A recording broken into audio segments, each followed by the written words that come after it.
Fala pessoal, bem-vindos ao canal Cortes da Bru. Lembrando que o link do episódio completo está na descrição do vídeo. Não, e aí na pandemia o cara teve que aprender a sobreviver em casa, né? Com outras pessoas, né? Isso aí o pessoal É verdade. caiu numa realidade que não estava acostumado, né, cara? É porque hoje as nossas relações elas são bem superficiais, né? O cara que trabalha, por exemplo, É isso que eu sempre CLT, falo. das 8 às 18, chega em casa quase às 20, troca 3 palavras com a mulher, fica no celular e vai dormir. Ele não conhece a esposa dele. Aí na hora que conheceu, né? Pensou duas Teve vezes. vários problemas aí, né? Teve vários É. problemas. Porque foi... e a galera ficou muito... mas assim, deu pra ver, né, que o pessoal, vamos dizer, não sei se a civilização, mas boa parte das pessoas não estava preparada, né? A equação mais complexa em um cenário de crise não são recursos ou riscos, são pessoas. É o EFI. Tá vendo? Tá vendo, pessoal? Sabe como que eu chamo isso, né? Ah. Efeito tripa. É o ser humano, cara. O ser humano é sempre o problema, cara. Sempre, cara. Sempre o Já problema. falei, olha, tá na hora de... Tecnologia nós vamos ter pra tudo. É. Recurso, tá tranquilo, tem recurso. Como eu falei, tá na hora de deixar os robôs pegar... Já era, a espécie humana tá desatualizada já. Falo. Daqui a pouco nós vamos falar negócio de viagem planetária. O negócio de ir pra Marte. Qual que é o problema? É o ser humano, cara. O dia que você enfiar ele dentro de uma nave, ferrou tudo. Não é à toa que Marte, por enquanto, é o planeta populado por robôs, né? Então eu chamo isso aí de efeito tripa. Porque quem tem tripa é que dá problema. E é exatamente sobre isso que a gente fala. A gente falou, inclusive, foi ontem no nosso podcast. Foi ontem? Quinta-feira? Foi ontem? Foi. A gente fica meio perdido, né? Foi quarta que eu falei. E a gente tava conversando sobre clãs sobrevivencialistas. Porque eu advogo muito que o nosso cérebro não é capaz de compreender mais do que 5, 10 mil pessoas. Porque essa exponencialização de população não é tão fácil você entender a nível neurológico isso. O ser humano não foi programado para viver numa megalópole como vocês vivem. Então é natural que vivendo em um ambiente como esse, haverá um aumento drástico de doenças, tanto emocionais como físicas. É a mesma coisa, você pega um cachorro e coloca, sei lá, num pátio, ele vai viver bem. Agora coloca mais 200 ali dentro. Vai ter cachorro se matando, vai ter doença, porque você está acumulando muita gente. Exato. Então, no sobrevivencialismo, a gente defende muito essa perspectiva mais tribalista, que é, vamos morar um pouco mais isolado do centro urbano, né? Em um grupo de pessoas que confiamos e entre nós faremos quase que uma cultura de escambo, de trocar os recursos que cada um produz entre si, né? Nada ripongo. O negócio é realmente propriedade privada e comércio, né? E usando a tecnologia que está disponível. Exato, tudo. 100%. Porque a autossuficiência é um mito, pô. Eu sempre falo pro pessoal, você acha que eu vou conseguir produzir remédios para quimioterapia na minha chácara? Não, claro que não. Então, sim, eu dependo da tecnologia, eu dependo da evolução científica. Mas eu tenho certeza de que eu vivo uma vida muito mais plena hoje na minha chácara, com a minha filha correndo no barro, brincando com formiguinha, pegando fruta do pé, do que se ela estivesse num apartamento trancado em cima de um carpete. Né? Então, os fatos mostram por si só. Então, o que a gente defende hoje é, cara, encontra pessoas que você confia, que você conheceu com fome e com frio, para você poder colocar do teu lado, para estar junto com você na trincheira. Porque a vida já é muito difícil. A vida, sem crise nenhuma, já vai ter luto, vai ter traição, vai ter mentira, vai ter discórdia. Pô, passar por tudo isso, num lugar ruim, e com pessoas que você não conhece direito, de forma superficial, cara, é tão difícil. É complicado. Então, a gente se fecha em grupos, né? Eu digo que os sobrevivencialistas eles se fecham em grupos familiares e grupos interfamiliares para criar uma bolha mais protegida, né?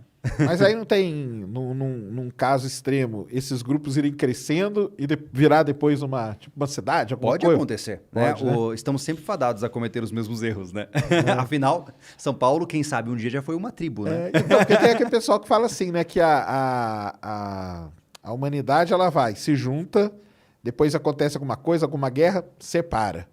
Aí depois junta de novo e separa. Tem todo esse ciclo aí que vai acontecendo durante a história, né? O que nós podemos fazer é o melhor com o que nós temos. Né? Ou seja, eu estou com meus 32 anos de idade. Se eu conseguir até os meus 80 construir uma vida do jeito que eu defendo ser a ideal para criar uma filha responsável e que queira um mundo melhor, aí a partir deste ponto, ema, o problema é dela. Entendi. A gente constrói um legado, né, cara? Infelizmente, a gente não dura muito tempo por aqui, né? Temos um limite aí, né? É verdade, é verdade. Então, aí o sobrevivencialismo é tipo então é um estilo de vida que vocês falam. É um estilo de vida. É realmente a tentativa de voltar ao tradicional. Imagine que você está misturando o colonizador dos tempos antigos com a tecnologia do tempo atual. Tem hoje. Por exemplo, eu construí uma estufa, né? Na verdade, eu fiz um canteiro elevado. Por quê? Porque eu não queria ter dor nas costas cuidando das minhas plantas, certo? Aí eu pensei, sabe de uma coisa? E se a gente criar um microclima aqui dentro para evitar que, por exemplo, lá em Santa Catarina tem geada, tem muitas mudanças de temperatura, então eu vou criar um clima mais seguro para manter uma produtividade interessante, né? E aí eu entrei no mundo do controle, de fato, de um clima. E aí eu tive que instalar um controle de umidade, um sistema de irrigação automatizado, aquela coisa toda. Resumindo, eu jogo as sementes. Eu não preciso mais entrar na horta. Ela se controla por completo. Então, ou seja, a tecnologia ajudando em algo Você tão cria um primitivo. ambiente controlado para tudo crescer. Então, eu legal. somo os aspectos tecnológicos, o próprio tanque de tilápias, que viralizou de uma forma absurda no É nosso demais, canal. aquele tanque de tilápia, vai lá, chega, porque é sensacional. Mas é Deu ciência. trabalho, né? Mas é legal porque é ciência. Pensa comigo. Então. Você joga ração, o peixe come. Aí vira fezes. As fezes se decompõem em amônia. A amônia, então, é quebrada por uma espécie de bactéria que transforma em nitrato e nitrito. Depois de um tempo, isso é consumido pelas plantas do sistema aquapônico. Então, é um sistema fechado, né? Isso é fascinante do ponto de vista científico, né, cara? Porque Não, você está demais, criando um né? ecossistema fechado, né? E é isso que me atrai. Né? Tanto que agora o pessoal está me desafiando a fazer um biodigestor. Aquele negócio que você faz com gases, né? Você coloca, por exemplo, o estrume das galinhas e tal, Sim. deixa lá dentro e você vai fazer gás de cozinha com aquilo. Sim, vai decompondo, gera o É. gás, aí você pega o gás e tipo, canaliza ele para algum Exato, canto, e né? eu acho isso muito legal, porque você vai sanando os pilares, pô. Lá em casa, por exemplo, eu não compro mais ovo, né? A gente já tem alface, a gente já tem um monte de coisas que eu tô somando nas minhas iniciativas e que vão me desconectando um pouco dos recursos externos, né? Certo. E nada de paranoico, né? Porque Entendi. a maioria das pessoas, cara, fica defendendo que geralmente quando você fala de sobrevivencialismo, o cara pensa, você se prepara para o fim do mundo? Ah, E sim, não, claro. nem de perto. E assim, aí uma ignorância minha, assim, tem muita gente que leva pro lado também vamos dizer, tem um grau maior de pessoas, por exemplo, vegetarianas?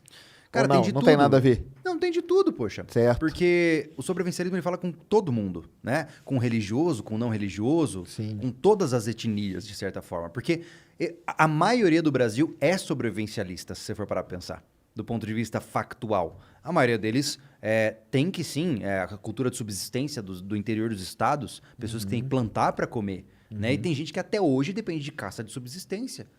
Olha que loucura, cara. Então, assim, existe muito por aí, né? É verdade. Não é nem de perto um negócio restrito. E eu já conheço várias pessoas que têm dietas mais restritivas, como, por exemplo, vegetarianos, até crudívoros que são sobrevivencialistas. E assim, eu acho que é uma grande loucura, mas ele tá no direito de fazer o que ele quer da vida dele. Com certeza. Né? Porque quanto maior a paleta de opções alimentares, menor as chances de exatamente, desnutrição. vai sobreviver melhor, exato.